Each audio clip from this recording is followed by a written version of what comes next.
You want me to move in? You guys are good. Okay.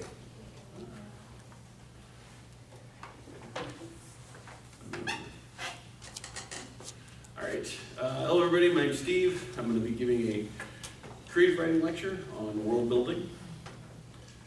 And so I'm going to make this easy on myself. Does anybody know what that means in a fiction standpoint? What do you think world building means for fiction? I always think of it as if you're doing fantasy genres and science fiction, that type of thing. Okay. Which you do frequently and often. Isn't it just making a background to the action? To a lot of ways. Science fiction? Yes, very much so, to a lot of different ways. So, does anybody think of a couple things you need when you're doing world building? Well, I would think a setting Setting, okay. and characters. Let's do people. You can't throw characters. Probably not. I'm nervous, there's a camera running, it's gonna go bad. Yeah. Anything else? Well, would you have to have some kind of a script? I mean, Well, okay. you have to know where you are. How about language? That's what I was thinking, what language are you Language, using? Or are you making your own? Like culture and customs? society. Society. Culture. So, let's see, what else I got? History. Or time period would be helpful. Era. Maybe government, or is that part of society? I think it would be culture. You know, Religion would be that too. It'd fit in. well, I think religion, well, let's do religion separate there. Although it's probably very similar. I think we got enough there. Let's In the culture. see how we're doing so far. So, make sure I don't fall down. That just looks bad. So, let's start with the top there, the setting. So when you have, so like you said, fantasy and science fiction is where a lot of people look at world building and go, all right, that's a very big example of it. I think a lot of people would look at fantasy landscapes like Lord of the Rings. I have a couple of examples here. Wonderland and Oz are definitely a landscape setting. They're things where it's like, that is a big deal. The thing is though, I think with world building, I think more writers do it than they realize. And I think that part of world building is that you're always doing that in some regard. Bob Kane created Gotham City, which you could argue is science fiction. I'll say it's like, It's very science fiction, but it's also very much a modern day city with a very dark crime-ridden exterior. Jim Butcher uses Chicago with an overlay of magic, but for the most part it is Chicago. They have the same buildings, the same structures. He talks about Soldier Field, he talks about Navy Pier, he talks about those things. And you go there, and if you read his books, you can find most of the locations, you go, this is a real place that you can go to. But he changes it enough to make it fit into his story.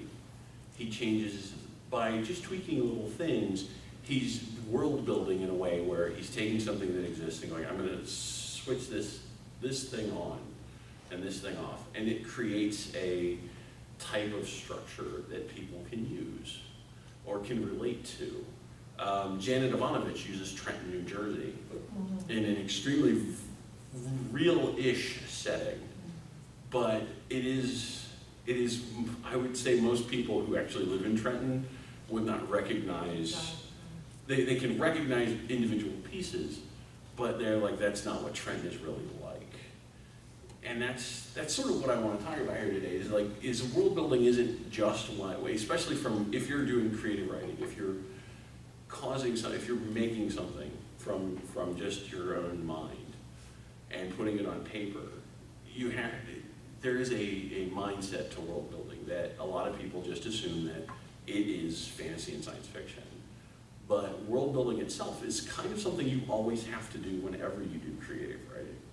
No matter how realistic you want your story to be, there's still a level of what you're going to create yourself. For example, one of the other, like, weather up there. Weather should be up there. So weather's a The thing. environment. Look at the environment, but look at certain books like Winter's Bone by Daniel Woodrell. The fact that it's the middle of winter is an important part of the story because It's almost part of a character. yeah, the weather itself becomes, like you said, it's very much a character in that. Not only is it an allegory for what is going on in the book itself, it kind of reflects how everybody is focusing and behaving around the main character of Reed Dolly as she's searching for her lost father, who she's fairly convinced is dead. Yeah. But she needs to find him because otherwise she's getting kicked out of her whole family gets kicked out of their house by Friday if they can't find her father. And having to navigate everything else in addition to this harsh winter landscape, the snow, the cold, and everything around it, and the fact that the people's reactions to her reflect the weather itself is a big deal. Boris Pasternak's Dr. Zhivago takes place in Siberia, which weather is a huge part of what Siberia is. Again, we're using weather, but we're using winter very much. But and the oppressiveness of winter and how it makes everybody else react to be trying to be warmer to one another is, I think, a big part of that. If you look at another place where weather is actually a huge deal is The Wizard of Oz. Not only is a tornado literally the piece of weather that is the motion and the story that takes Dorothy from one place to another that spurs the entire adventure, the comparison of Kansas, which is dark and gray and oppressive with heat, to Oz, which is bright and colorful, and it's warm, but it's not, hotter than hell, and everything in there is pleasant and wonderful, is the definition of, like, this is how the world is viewed through it. It's one of the things that affects the overarching story as it continues, is that this is the thing. Even snow is brought, once again, winter, is brought in at one point by Glinda the Good Witch to save Dorothy from the field of poppies. These are things that get used over and over again. And even in little ways. Raymond Chandler, who wrote Sam Spade novels in the 1930s, it's constantly raining in those books, or near constantly. It's always dark, it's always raining, there's always a thunderstorm. Because it sets a mood, it sets a precedent for what's going on around them in the story and how they're going to have to deal with everything that comes with it. And then in some books you get, like, say, Grapes of Wrath, where the fact that it's the Dust Bowl, the fact that it's a drought and they have nothing, and that these people have to live through this and figure out how to make it on their own and survive, becomes a part of the idea of the story itself. These are the things that we have to have in order to kind of move forward with it.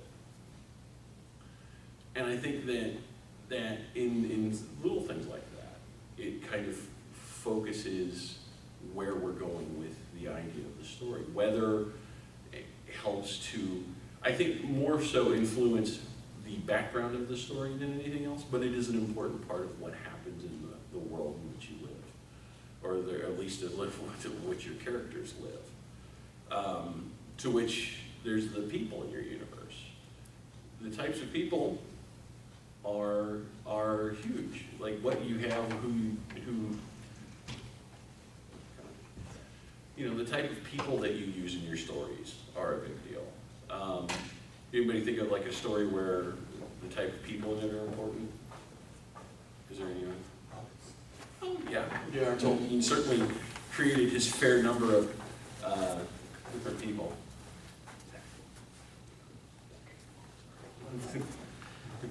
Sorry. Look at the camera. Oh, sorry. Middle Earth is a big deal.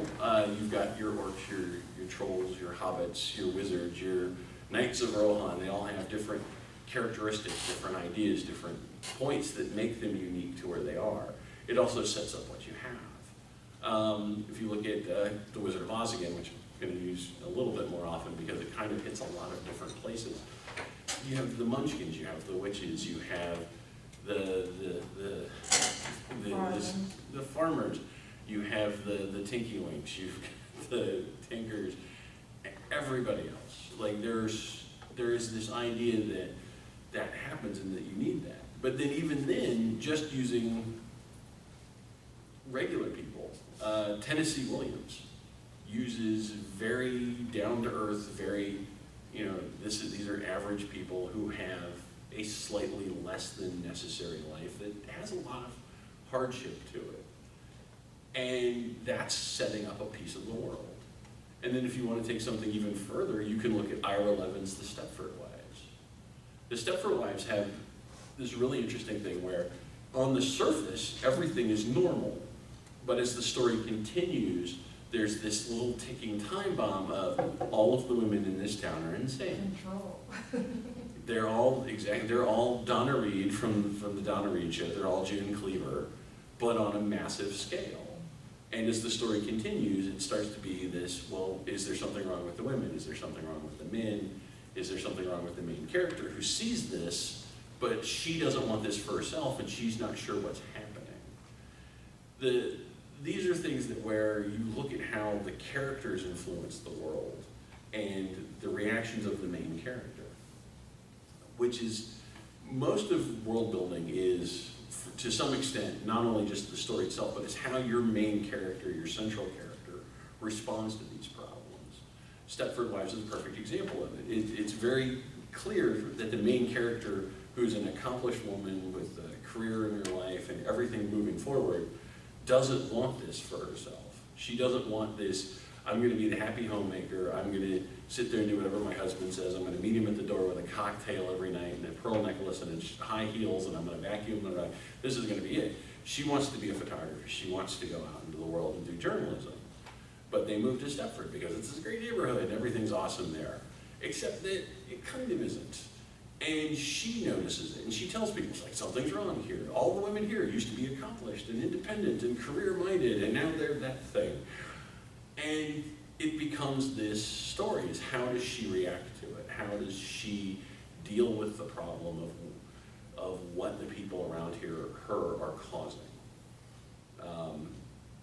It's certain characters, like Lewis Carroll in Wonderland, has the same thing. Alice is constantly put upon by the people of Wonderland, and having to react to them both from how she looks at the world and how they want her to respond.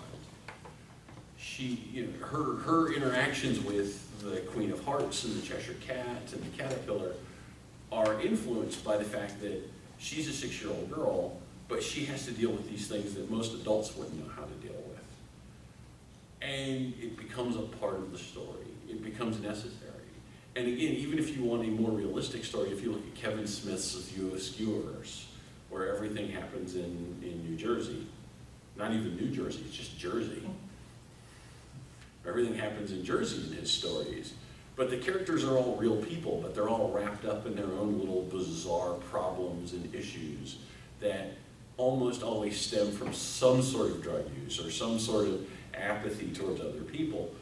And the main character in most of his stories are all a realistic person who now has to deal with this overarching and bizarre cast of lunatics that he now has to bounce off of in order to get average problems solved. Well, can I ask, what do you think comes first then? The world and the problems or the characters? Like I was thinking about the book, The Help. I mean, obviously you had to have Southern, wealthy Southern white America, and then you had to have African Americans who, so like your characters were almost, at least the outline of your characters were already done. Right. I mean, the specifics of the characters changes. So do you think, or does it just depend on what story you're writing? Like, do you think the characters come first, or world they interact in, or Well, I it think, kind of depends? I think part of it is reliant on the author. I really do. But I think a lot of it is the story you're telling. In that instance, the story was, I'm assuming, not knowing the author, I'm assuming the story is, I want to tell this story about these people who had an awful life and they wanted to rise above it, and a society that wouldn't let them. And that breaks that down. It's like, here's what we're going to tell, and then how do we do that? Who do we have? Who are the characters that are in this world, and how do they deal with it? I'm assuming there was research done to kind of look at different sides, which is why you have characters like the woman who, she was raised by the maid, and now treats the maid like a second-class citizen, despite that at one point she loved the maid more than her own mother. And that's something that you have those interesting ideas and those character moments where it's like, this is a problem where, how does this get solved? How does this get handled? What do we do with it? But at the same time, you look at Tolkien, who often said that he wanted to tell the story of a simple man having to deal with a huge problem. So in his instance, I think he started with Bilbo Baggins and then built the world around him.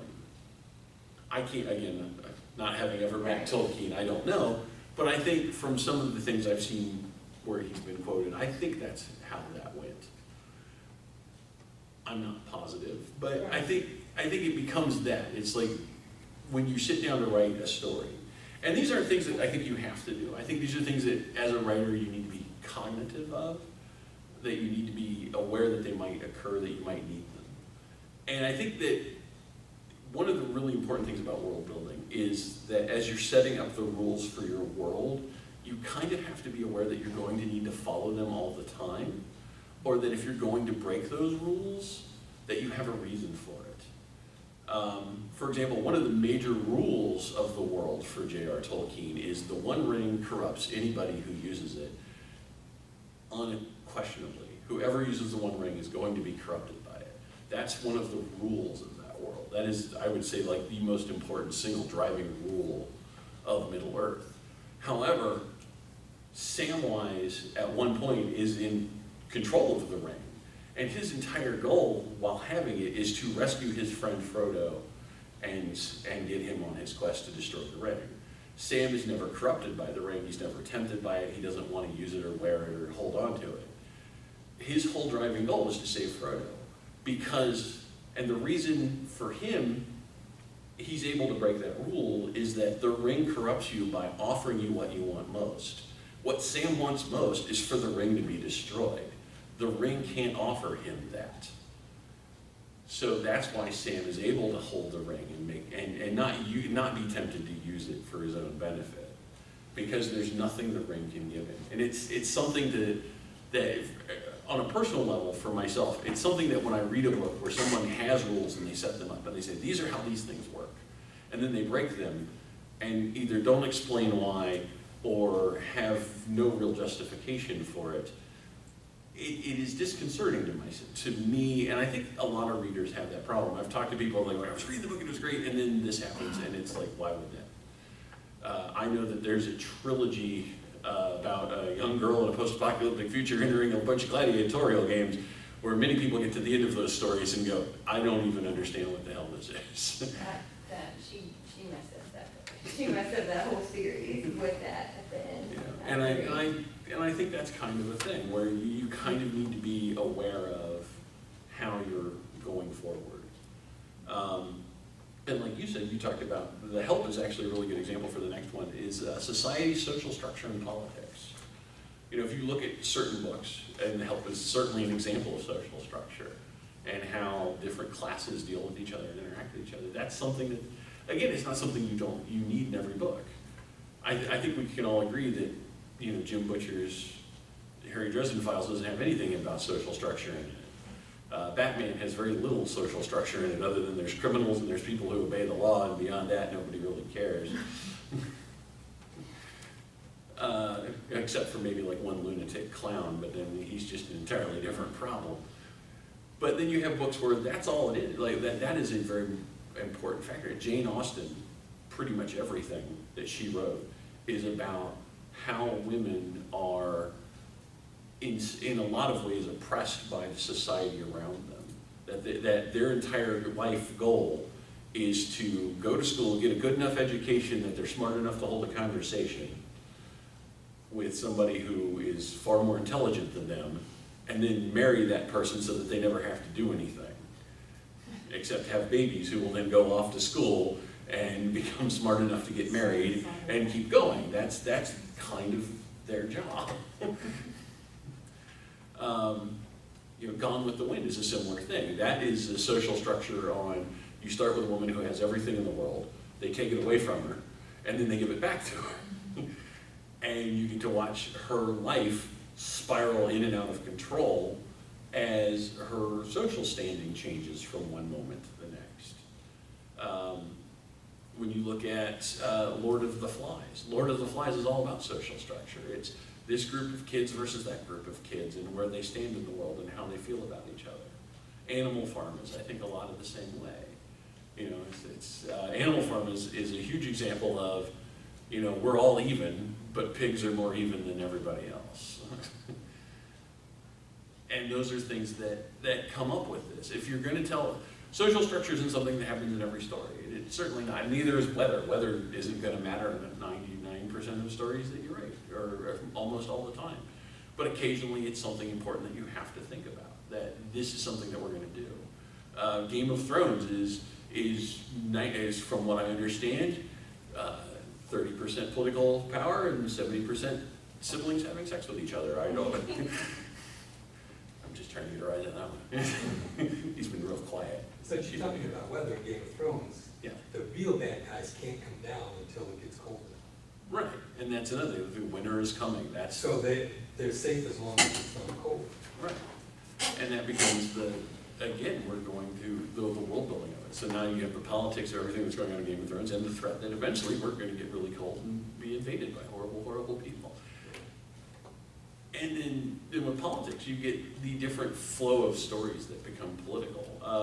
Aaron Sorkin's West Wing, and actually pretty much everything Aaron Sorkin writes, has a very thick layer of politics overlaid on top of it. It addresses other things. It addresses social structure and language and character development and how the landscape changes. But it all comes down to, this is an opinion, this is a conversation between two or more people about how the world works and how can we fix it. How do we change this part of the earth to make it better or worse? And I think, again, this is one of those things where, like, people are going to touch on it in stories.